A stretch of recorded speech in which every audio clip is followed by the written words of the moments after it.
तेजा तू तेजो नहीं सूरो है। मैं थने प्रसन्न होए वरदान देव हूँ। तू थारे कुलरो कुल देवता होवेला। आज सु थारे कुल में काले रे खायोड़ो नहीं मरेला। थारे नावरी ताती बांधता पाण केड़ो ही पवन लागोड़ो होवेला उतर जावेला।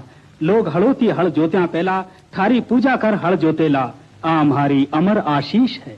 नागराज तू अमर आशीष ले। तेजो सांडिया चरावता देवासी ने हेलो मार्यो। ओ सांडियाड़ा सवार आशा अरे अजय भाई काई नाम है थारो? आसो देवासी। आसू अब की बेड़ा में काम आवे जी कोई घर को तू ही मारे घर को है बीरा मारो एक काम कर दे। हुक्म करो। मैं आज बासक राजा ने बचनारो बांधियोड़ो बम्बी आए पीढ़ियारो बहर चुकाऊ हूँ। काले रे डसिया पचे तू मारो मोड़ियो पनीर मूता राय मल जी के घर पूक तो कर दीजिए। जो हुक्म। आसू पेमल मने पनीर में उभी उड़ीकती होवेला तू उन्हें धीरे बंदा है साचोड़ा समाचार कह दीजिए।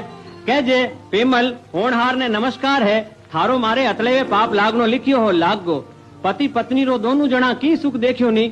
थारा मारा अत्ता ही सिर संस्कार हा विदा तारा लेख लिखियोड़ा टलिया नहीं। आज पूरा हो गया मारी कई सुनी माफ कर जे पेमल। तेजेरी भोड़ाउन सुन लीले ने राय को कायर मोर जो कुड़लाउन लगा। तेजो नागराज ने कहन लागो नागराज लियो मने डस लियो।